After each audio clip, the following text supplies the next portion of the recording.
So now we will start our next topic, factors related to air pressure and wind. To understand the differences in local climates of India, we need to understand the mechanism of the following three factors. यानी जो different location है India के local climate का, उसको अगर समझना है तो उसका जो मैकेनिज़्म है वो समझना बहुत ज़रूरी है। मैकेनिज़्म क्या होता है, you must be knowing. Mechanism मतलब है जैसे बोलते हैं ना, किसी मशीन की बनावट कैसी होती है, ठीक है, किस तरह वो काम कर रहा है, उसका फंक्शन जिस तरह होता है, वो हो जाए मैकेनिज़्म। उस तरह क्लाइमेट का भी मैकेनिज़्म है, किस तरह से मैकेनिज़्म एक्ट करता है, किस तरह से वो परफॉर्म करता है कि क्लाइमेट यहाँ पे एक फिक्स लाइन पे चले, एक फिक्स ट्रेंड चलता रहे उसका। दैट इज पहला है distribution of air pressure and wind of the surface of the earth. तो जो पहला मैकेनिज्म है, देखिए याद रहे हम क्या पढ़ रहे हैं यहाँ पे, factors related to air pressure and wind. यहाँ थे अब हम बात कर रहे हैं एयर प्रेशर विंड क्या है, ये सब पढ़ने पड़ लिया, बेसिक चीज़ कर लिया हमने। अब उसका हम प्रेशर और विंड की बात कर रहे हैं। तो कैसा एयर प्रेशर डिस्ट्रीब्यूशन हुआ है और कैसा विंड बह रहा है सरफेस पे, ये रिस्पॉन्सिबल होता है क्लाइमेट को डिसाइड करने में, ठीक है। दूसरा पॉइंट है upper air circulation caused by factors controlling global weather and the inflow of different air masses and it jet stream. किसी पर्टिकुलर टाइम पे या मंथ में कैसा एयर प्रेशर है, कैसी वहाँ पे हवा बह रही है, किस दिशा में हवा बह रही है, कितनी तेज़ हवा बह रही है, ये डिपेंड होता है, पहला था। और दूसरा है कि जो एयर सर्कुलेशन हुआ है, जो एयर का, देखो ये सब चीज़ यहाँ दिया गया है, किस तरह से एयर सर्कुलेट हो रहा है ग्लोबल वेदर के बेस। क्योंकि इंडिया तो अकेला हमारा जैसा ही नहीं कि उसको अलग से हमने रिजर्वेशन दे दिया है उतने एरिया में हवा बहेगी, हवा तो पूरे अर्थ पे है। तो ग्लोबली उसका फ्लो हो रहा है, यानी जो हवा भी आपके आसपास है, हो सकता है हवा इस समय यूएसए से बह के आई हो, अमेरिका से आई हुई हवा हो, कौन जानता है, क्योंकि हवा तो पूरे अर्थ पे घूम रहा है। फैक्ट है ना ये। तो उसी तरह से जो एयर सर्कुलेशन है और उसके पीछे जो रीजन है ग्लोबल वेदर सिस्टम का और डिफरेंट एयर मासेस का, एयर का मास भी है, कहीं पे हवा ज़्यादा स्पीड या ज़्यादा डेंसिटी बढ़ जाती है, उसका ज़्यादा कैपेसिटी हो जाता है, कहीं पे कम होता है। जेट स्ट्रीम क्या होता है, अभी आज आपको मिलेगा कि what are the jet streams. Jet का नाम ही है, जेट का मतलब ही होता है बहुत तेज, नाम ही उसका है। तो ये चीज़ दूसरा फैक्टर हो गया। और थर्ड है inflow of western cyclones. Western cyclone, जो वेस्ट से साइक्लोन आते हैं, उनका भी रिस्पॉन्सिबिलिटी बनता है। So inflow of western cyclone generally known as disturbances, जिसको हम बोलते हैं वेस्टर्न डिस्टर्बेंसेस। जब यहाँ पे होती है ना बारिश, अभी देखो समय आ रहा है दिसंबर में, जनवरी में, फरवरी में, मार्च में, जब बारिश यहाँ होती है और साथ में सम टाइम हेल स्टॉर्म भी होता है, क्या बोलते हैं उसको अपनी भाषा में, पत्थर पड़ना, पथरी जब पड़ता है, तो ये वही होता है वेस्टर्न डिस्टर्बेंस, उसीलिए यहाँ बारिश होती है।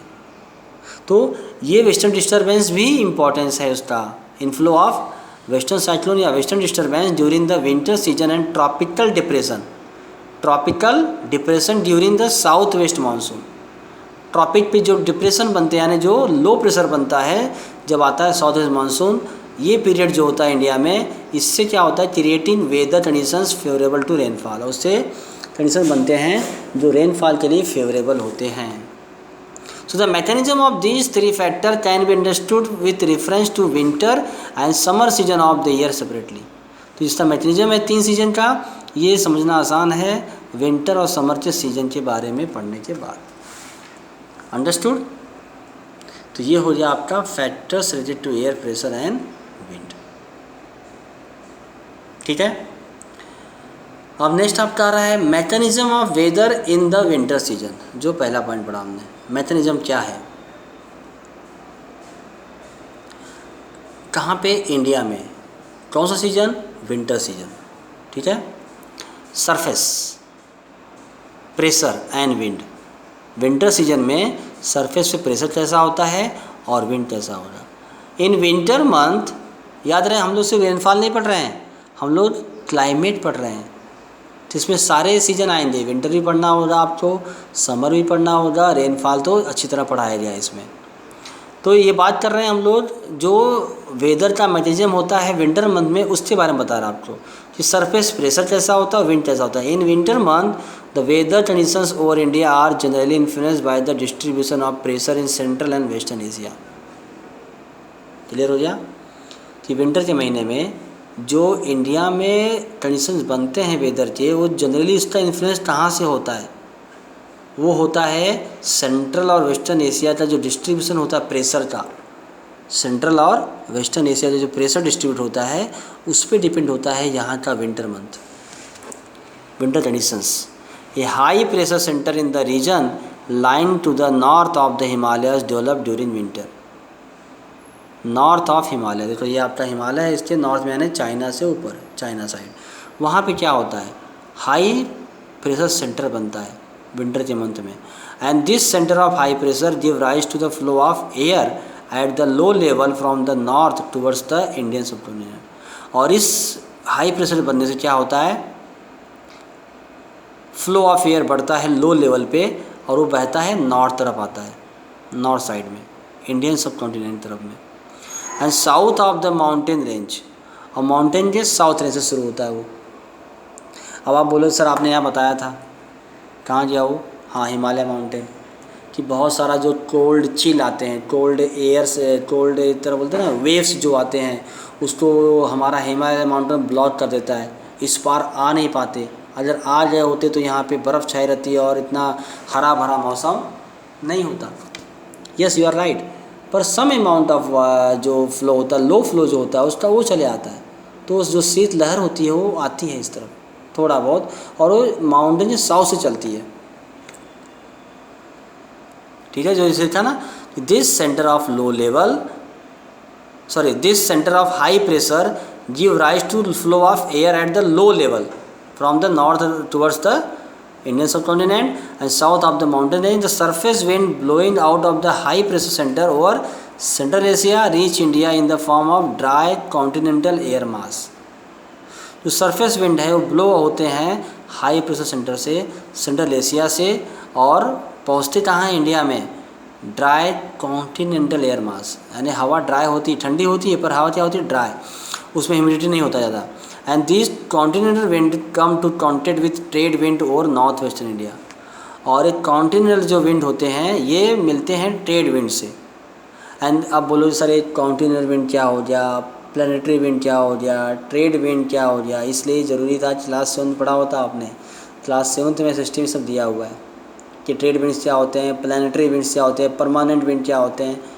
ठीक है, वो सब आप देख लेना या फिर नेट पे चेक कर लेना कि what are the trade winds, what are the planetary winds. ठीक है, what are the continental winds, ये पढ़ लेना आप, तो इसको आपको अच्छा इसलिए समझ में आ जाएगा फिर आपको। And the position of this contact zone is, कहाँ गए हम लोग, हाँ, central Asia reach India in the form of dry continental air mass. This continental wind come in contact with trade winds over north western India. The position of this contact zone is not however stable. लेकिन जहाँ पे ये continental wind trade wind से मिलते हैं, ये position कोई fix नहीं होता है, स्टेबल नहीं होता है। Occasionally it may shift its position as far east as the middle Ganga valley, with the result that the whole of the north western and northern India up to the middle Ganga valley comes under the influence of dry north western wind. अब stable तो है नहीं, तो occasionally यानी कभी कभी क्या shift होती है पोजीशन, इसकी ईस्ट में चली आती है, यानी ये यहाँ से ईस्ट में चली आती है, और यहाँ से फिर ये गंगा जो मिडिल गंगा वैली है वो, और नॉर्थ वेस्टर्न और नॉर्दर्न इंडिया, ये इतना ये कवर कर देती है, और यहाँ पे फिर ठंडी हवा यानी कि शीत लहर बहता है। इसे तो आप जब विंटर मंथ अभी आ ही रहा है दिसंबर जनवरी महीने में, तो ये साउथ इंडिया में इतना ठंडी नहीं पड़ती है। ये इतना एरिया जो है अपर नॉर्दर्न पार्ट जो है, नॉर्थ ईस्टर्न से नीचे यहाँ तक, इतने एरिया में बहुत ठंडी पड़ती है, टेम्परेचर बहुत लो होता है, समटाइम 2-3 डिग्री सेल्सियस आता है, यहाँ तो 0 माइनस से चले जाता है यहाँ पे। तो रीज़न इसका यही है, सरफेस प्रेशर और विंड। एक पॉइंट ये मिला। बाकी दूसरा जो पॉइंट है जेट स्ट्रीम और अपर एयर सर्कुलेशन, इसका भी अपना इंपॉर्टेंस है, ये हम करेंगे नेक्स्ट वीडियो में। ये जो 4.1 है, direction of wind in the India in the winter at the height of 9 to 13 kilometre, ये देख लेना अच्छी तरह से आप। और इसको ड्रॉ कीजिए अपने फेयर कॉपी में। ठीक है, टिल देन टेक केयर।